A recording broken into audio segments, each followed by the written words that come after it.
And now you're probably saying, shouting, screaming at the screen, those corrupt politicians in Washington who spend our money. But wait a minute, who put these people here anyway? Don't we have elections in our representative form of democracy? Who put these people here? Who tells them what to do and how to vote? We, the people of the United States, perhaps. So far, I have talked only about the President and how the White House draws up the budget request over a 9 to 12-month period.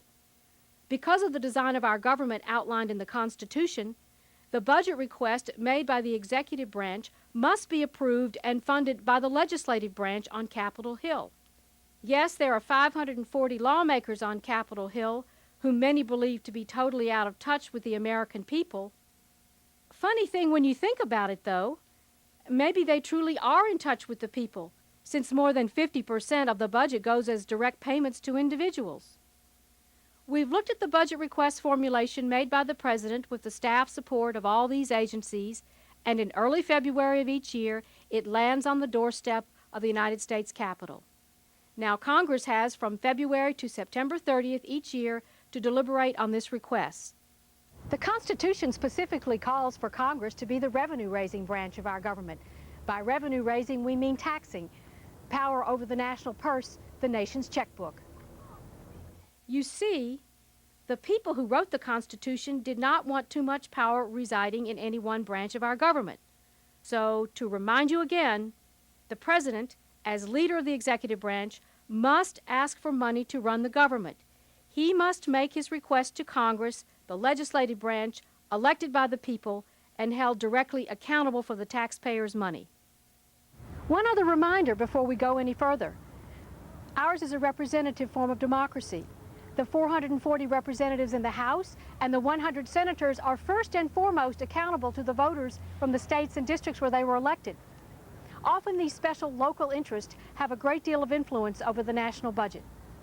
Congress does most of its substantive work on legislation in committees and subcommittees, the key work units on Capitol Hill. The two basic categories of committees on Capitol Hill are the non-money authorization committees and the money committees, the tax, appropriations, and budget committees. I know that this is a video about the budget, so why, you may be asking, am I even going to mention non-money committees? I'll tell you why. Because some of these authorization committees created the entitlement programs, those programs that provide for mandatory spending. For a moment, let's go back to pie chart 2 that shows where the money goes. The authorization committees can oversee programs in the 50% wedge of the pie, the direct payments to individuals, those entitlements that are on automatic pilot. But the authorization committees can also create and oversee programs in the discretionary wedges for defense and other domestic agencies that are subject to yearly appropriated dollars and are not on automatic pilot. The authorization committees develop legislation for clean air and clean water, national education programs, or immigration reforms. They also create programs for shipbuilding for the Navy, housing programs for HUD, the space station for NASA. But just because the authorization committees create programs does not mean that automatically dollars will be appropriated for a fiscal year. And remember, these yearly appropriated dollars are only a little more than 30% of the pie. Now let's look at the money committees. These days, the most powerful committees in Congress are the money committees, the tax, appropriations, and budget committees. The tax committees write the legislation that raises revenues to run the government. They are the House Ways and Means Committee and the Senate Finance Committee. Pie chart 1 showed where the money, the revenues, come from. The Ways and Means and Finance Committees are responsible for the legislation that levies the income taxes, the payroll taxes that fund Social Security and Medicare, as well as excise and corporate taxes. The committees that actually vote the annual or yearly decision-driven discretionary dollars for military programs, housing projects, and other domestic federal agencies are the House and Senate Appropriations Committees. These committees and their subcommittees have control over a little more than 30% of the pie. These two appropriation committees each have subcommittees whose jurisdictions range from defense to foreign operations to the Interior Department and related agencies. The members of these subcommittees know their specialty areas well and closely scrutinize that part of the budget assigned to them. Membership on the Appropriations Committee in either the House or Senate is a coveted position. As a matter of fact, for House members who serve on the Appropriations Committee, it is their only committee assignment. The Appropriations Subcommittees in the House and Senate control the annual spending for executive branch departments and agencies, the bureaucracy. Obviously, controlling the increases or cuts in agencies' budgets reflects the power of the appropriators over the bureaucracy.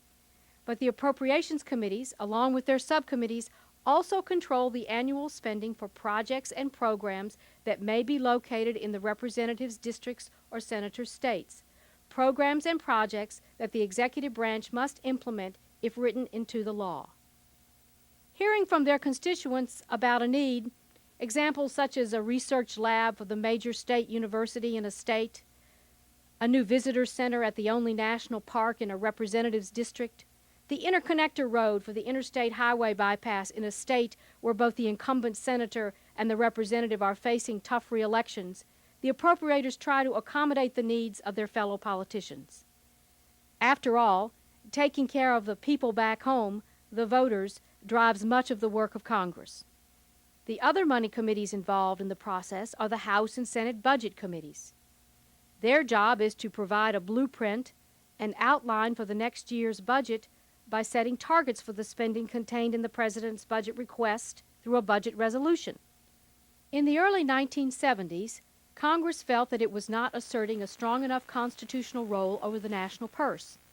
Partly in reaction to President Johnson's Great Society programs in the Vietnam War, and also in reaction to President Nixon's refusal to spend the money that Congress had appropriated for federal housing programs, the 1974 Budget and Impoundment Control Act was passed.